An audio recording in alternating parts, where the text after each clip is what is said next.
بہار میں سرکاری تقریب کے دوران مسلم خاتون ڈاکٹر کا حجاب اتارنے پر نتیش کمار شدید تنقید کی زد میں۔ السلام علیکم سامعین، میں ہوں تحرین جاوید اور آپ سن رہے ہیں ریڈیو سنو ایف ایم 89.4۔ بھارتی ریاست بہار کے وزیر اعلیٰ نتیش کمار ایک سرکاری تقریب کے دوران ایک مسلم خاتون ڈاکٹر کا حجاب زبردستی اتارنے کے واقعے کے بعد شدید سیاسی اور سماجی تنقید کی زد میں آ گئے۔ اس واقعے کو نہ صرف خواتین کی عزت اور وقار بلکہ مذہبی آزادی اور سماجی اقدار کی کھلی خلاف ورزی قرار دیا جا رہا ہے۔ یہ واقعہ پیر کے روز وزیر اعلیٰ آفس میں منعقدہ اس تقریب کے دوران پیش آیا جہاں 9 منتخب ڈاکٹروں کو تقرری کے خطوط دیے جا رہے تھے۔ سوشل میڈیا پر وائرل ہونے والی ویڈیوز اور بیانات کے بعد اپوزیشن جماعتوں نے نتیش کمار کے طرز عمل کو غیر اخلاقی، توہین آمیز اور اشتعال انگیز قرار دیتے ہوئے سخت رد عمل ظاہر کیا اور وزیر اعلیٰ سے فوری استعفے کا مطالبہ کرتے ہوئے کہا کہ ایک سرکاری تقریب میں کسی خاتون کے مذہبی لباس کو زبردستی ہٹانا نہ صرف بدتمیزی ہے بلکہ ایک آئینی عہدے پر فائز شخص کے شایان شان بھی نہیں۔ آئینی ماہرین کے مطابق یہ عمل بھارت جیسے کثیر المذہبی معاشرے اور دنیا کی بڑی سیکولر جمہوریت کے دعوے کے چہرے سے جھوٹا نقاب ہٹانے کے مترادف ہے۔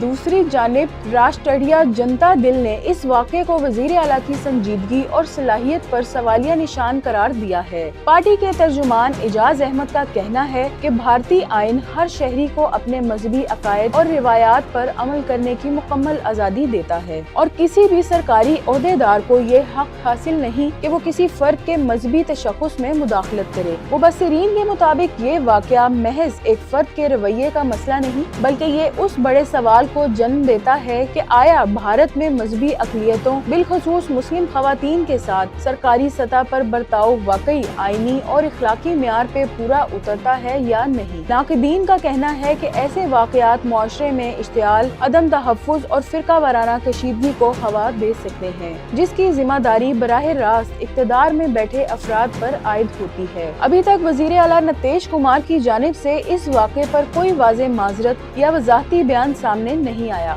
تاہم ان پر سماجی، سیاسی اور نظریاتی دباؤ میں مسلسل اضافہ ہو رہا ہے اور یہ معاملہ محض بہار تک محدود رہنے کی بجائے ملکی سطح پر مذہبی آزادی، خواتین کے احترام اور اقتدار کے اخلاقی حدود پر بحث کا باعث بن چکا ہے۔